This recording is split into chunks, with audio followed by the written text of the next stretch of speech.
তো hello everyone. তো আমি এখন আছি হচ্ছে আমার মামা বাড়ি এসেছি। তো মামা বাড়িতে এসেছি কারণ হচ্ছে এসএসসি আমার এক্সাম ছিল, ওই জন্য আমি এসেছি।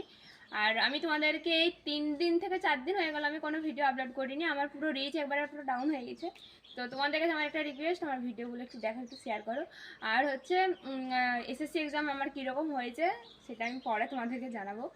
আর এক্সামটা দিতে গেছিলাম মামা আর আমি বাইকে, আমার মুনিনগরে সিট পড়েছিল। আমি এসেছি 3 দিন আগে এসেছি, আমি তোমাদের সাথে তো কোনো রকম ভিডিও শেয়ার করিনি, আর বলিও নি যে আমি মামা বাড়ি যাচ্ছি, কোনো কথা এক্সাম দিতে যাচ্ছি, কোনো ভিডিও শেয়ার করিনি।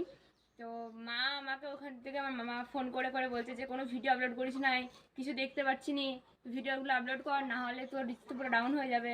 এত মানুষ তোর ভিডিও দেখার জন্য অপেক্ষা করে, তুই কোনো ভিডিও করছিস নাই। তো সেই জন্য আমার আজকে থেকে ভিডিও করা। আর মামা বাড়ি এসেছি 4 দিন হলো, আর আমি আজকে ভিডিও আপলোড করছি।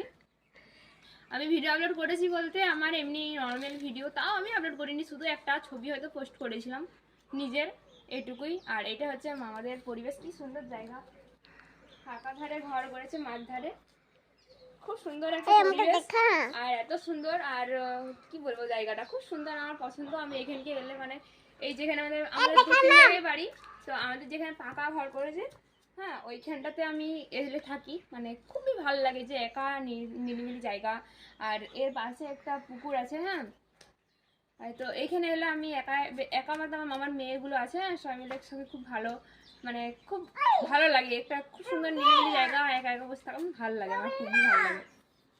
তো যাই হোক, এবার থেকে কন্টিনিউ ভিডিও আসবে, আর তোমরা যদি আমার পাশে থাকো, আমার ভিডিওগুলো যদি একটু শেয়ার করো, ব্যাস এটুকুই।